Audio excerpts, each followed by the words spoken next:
You would think it would be enough that last night we got the leaks that the Hell arc of the Bleach manga could potentially be returning, but today we've had the early Japanese preview screenings for the first 3 episodes of Cour 4. Alongside the preview screenings, we had an all-new key visual for the final season of the anime also revealed. This amazing key visual drawn by Masashi Kudo sees Ichigo kneeling as he holds on to his true Bankai Tensa Zangetsu, as he looks up at the Soul King empowered Yhwach. And scattered alongside him, you'll notice it's all of the different iterations of Zangetsu. So over here, front and center, the largest, we have Ichigo's substitute Shinigami form of his Zanpakuto. This is the version that he acquires when Rukia shares her powers with him. Then we have Ichigo's Shikai Zanpakuto on the right. This is what he unlocks after training with Urahara. And then right there to the left of Ichigo is his Bankai Tensa Zangetsu, which he uses for the majority of the series. Then on the left hand side in the corner here, there are 2 Zanpakuto, and these are Ichigo's full-bring Zanpakuto that he uses. And then to the right behind his original Shikai Zanpakuto is his Tensa Zangetsu Bankai Zanpakuto. Again, the difference being there is a different hilt between the 2 of them. The first hilt is when he originally activates his false Bankai. And then way off in the distance there, just in the center, we have Ichigo's dual true Shikai. Now the landscape surrounding Ichigo and Yhwach, it's the Serete with the rubble in the foreground, and in the background you can see the tower of Sokyoku Hill along with the Serete behind it. Now, of the 3 key visuals that we've had for Cour 4, this is easily my favourite. The Bleach character designer Masashi Kudo, who had done this key visual, he states the main visuals usually have composition specs like looking straight at the camera, or mostly front facing. And this is pretty much the case for every single anime, but for a long running series like Bleach, you can't just keep using the same kind of composition over and over again. So as the volumes stack up, side profiles gradually get unlocked, then averted gazes are unlocked, and finally with this final key visual, the back view composition has been unlocked. And yes, while you've not got a massive eye-catching face in the key visual, it still looks so artistic and stylish. And it's key visuals like this that truly differentiate between the LARPers and the true fans of Bleach. With all of these different iterations of Zangetsu, there is a real final feeling to this key visual. Now, interestingly, you'll also note that on the bottom left it says 2026, 25th of July. At 11 PM Japan time, that's when Cour 4 is releasing. So while before it was a leak, this key visual has officially confirmed the release date for Cour 4, which again is pretty much a month after fans see preview screenings of Cour 4. Japan had their preview screenings today. On the 25th, America and other countries will begin their preview screenings, with the UK having their preview screenings on the 26th of June. Masaki Hiromatsu, the scriptwriter for Cour 4, states, "I'm participating as series composition and scriptwriter. Please look forward to the final Cour of Bleach." And again, he reposts this amazing key visual. Alongside the key visual, we had 4 screenshots revealed for the first episode of Cour 4. The first image is of Ichigo looking up. The second is a grinning Soul King empowered Yhwach. He's sat in his throne room, you can tell with the pink lighting and hues. The third image of Yoruichi in her God of Thunder form as she's staring down Askin presumably. And the fourth and final preview image for the first episode of Cour 4 shows Hashward, and you can see with his irises that he has the Almighty active, and this is no doubt during his confrontation with Uryu. Now, people were concerned about the staff list for Cour 4.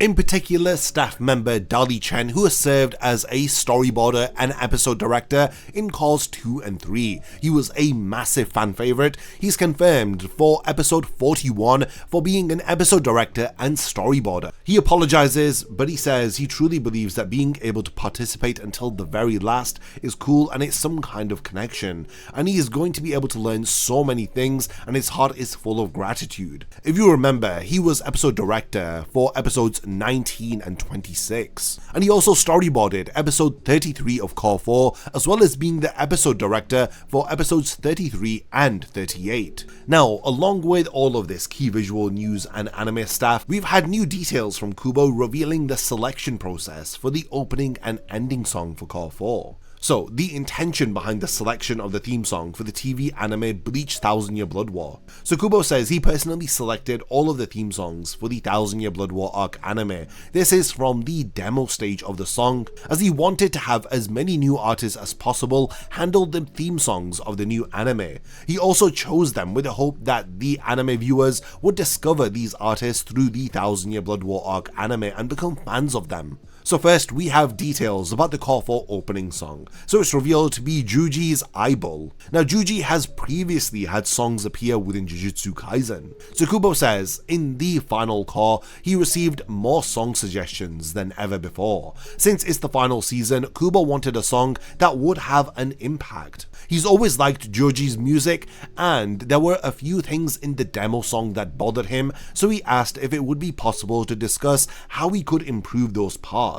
Juji replied with absolutely. So Kubo made a few requests like, I like this part of the song and I really like this part of it. And with Kubo's feedback, Juji was able to return a completely different song. Kubo was really happy with it, as he says it was really good and he felt like he got it right on the first time with the changes. Next, we have Kubo's details about the ending song for Cour 4. So the ending song's revealed to be a song called Spiral by 9 Lana. So Kubo's asked why he chose this as the ending theme for Cour 4. He reveals that among the many proposed songs that he received during the demo phase, this one stood out as having significantly higher quality. So Kubo decided at that stage that we would definitely use this song in either the opening or ending. The melody for the song is great, the lyrics are great, and the arrangement is great. The song itself is of very high quality, it could be used in either, but if possible, Kubo says that he'd like to use a song of this quality for the ending of Cour 4. There was a part of Kubo that was happy with this decision. The intro is really good for the song and he thinks that it would be great if it seamlessly transitioned into the end of the story. This now brings us to the preview screenings for the first 3 episodes of Cour 4, as Japanese fans have started to attend screenings. So these images here are from James Hansen. You can see the artwork here that you get for attending the preview screening. So this is line art from the production of Cour 4. You can see Horn of Salvation Ichigo on the right, and behind him Urahara during his confrontation with Askin. And that last image appears to be of Yoruichi in her God of Thunder form. So yeah, you can see the immediate reactions of James Hansen while he's watching the first 3 episodes of Cour 4. Now, I do want to warn all of you that I'm going to be diving into heavy spoiler territory, so if you don't want any information about the first 3 episodes of Cour 4, then this is the point of the video that you need to stop watching at. So James confirms that the opening and ending are peak, it's Joji and 9 Lana. He first talks about Orihime as she's fighting, exclaiming that the scenes involving her fighting are Sakuga. Then another comment, he talks about Yoruichi's ass, so for all of the gooners, you'll be happy to know that there's plenty of it in the first 3 episodes. Now the first extended comment from James, he says, first off, I know it's not much coming from me, but I'm sorry, no one can convince me otherwise that these episodes are leagues above in Sakuga than previous Cours. And don't get me started on art direction and choreography,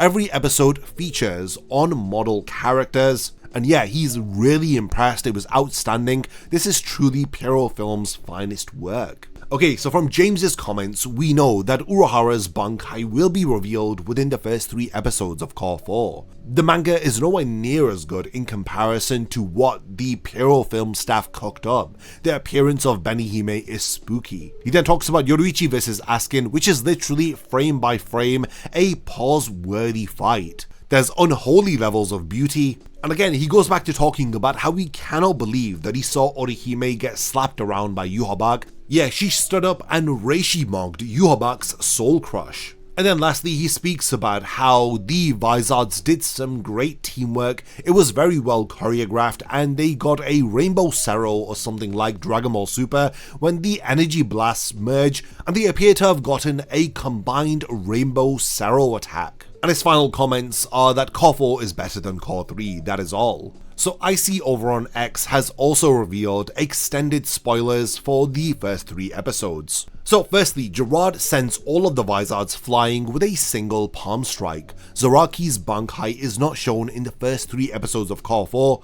Uryu's fight with Hashward and Ichigo's battle with Yhwach take place simultaneously with other events intertwined. Hashward's abilities include black slime armor and black slime cloak-like wings on his back, resembling a kind of Volstandig. If you remember the choir track that was heard during Lil's trumpet, well, it plays during Uryu and Ichigo's respective fights. Gerard cuts through their stomachs not with Hoffnung itself, but with an ability that reflects damage. This is presumably in reference to Gerard's fight with the Vizards. Kinpachi appears to start his fight with Gerard already in his Shikai form and without his eye patch.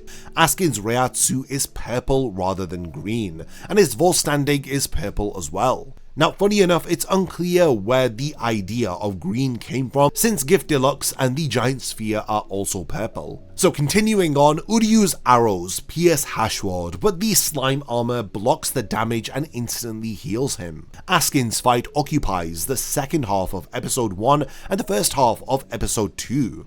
Before the fight begins, Askin gets a full aura farming moment.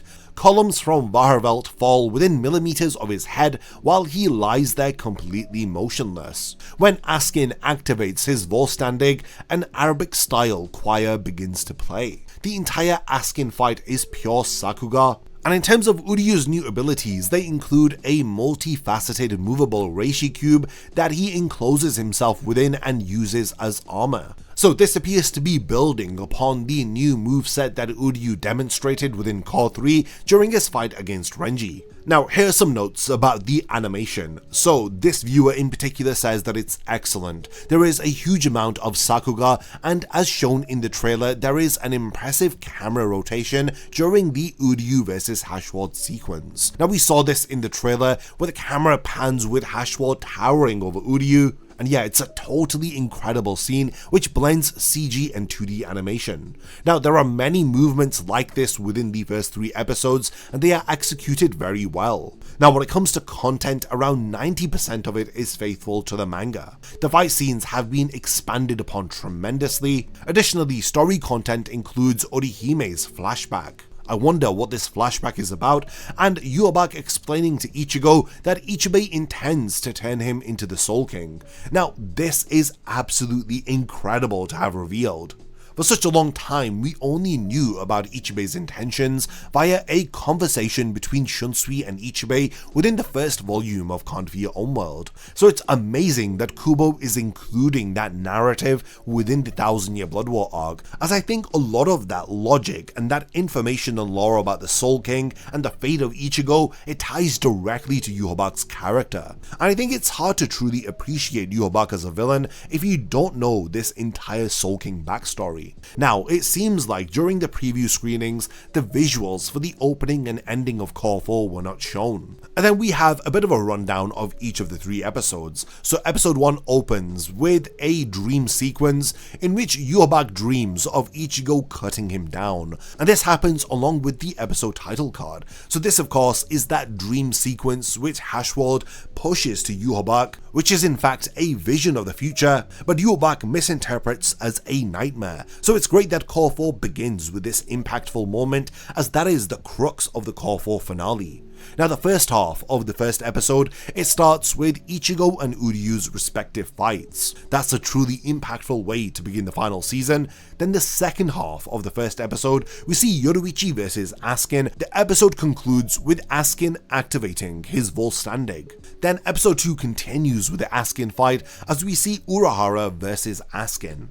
The second half shows us the continuation of Uryu vs Hashward and Ichigo vs Yhwach. And then we have details about episode 3, the final episode from these preview screenings. So the first half shows the battle continuing, and it ends with Ichigo entering his half-hollow Horn of Salvation form. The second half of episode 3 features Gerard Valkyrie versus the 3 captains. The third episode ends with Gerard piercing all of the 3 captains. And here's some additional information about fans of the Vizards. So before the Vizards go down, they spammed all of their abilities at Gerard. This involves Kensei's Bankai, as well as Shinji's Shikai Sakanade, and all the other Vizards' Shikai abilities. But against Gerard, their attacks were about as effective as mosquito bites. They used all of those abilities while wearing their hollow masks. In the end, they all stood together in one spot and started firing Reishi beams at Gerard,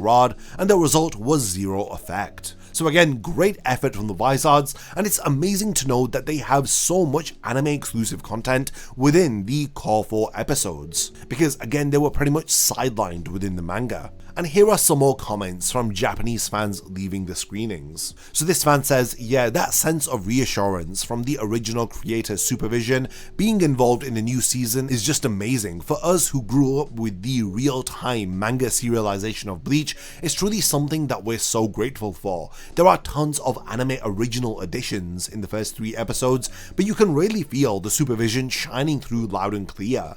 The fact that this team will carry us all the way to the end is just really so appreciated. Now this fan continues to talk about the anime original scenes in the first 3 episodes. He says that they are all over the place. More reactions from Japanese fans. This one says, it's such a precious moment, the final call of a work that's gone on for so long and been so deeply loved, and I'm so glad I got to hear how the cast members face their characters. Also, during the preview screenings for the first 3 episodes, we had the voice actors of Ichigo, Uryu, Urahara, Hashward, and Askin present. You can see this photo of the voice actors posing alongside this whiteboard art of their respective characters. Now, last but not least, I want to talk about this photo card that was given to attendees of the preview screening. You can see this photo card is of Kazui Kurosaki, and a lot of people are pointing out that his irises look strikingly similar to the irises of the Soul King and what Ichigo's eyes transformed to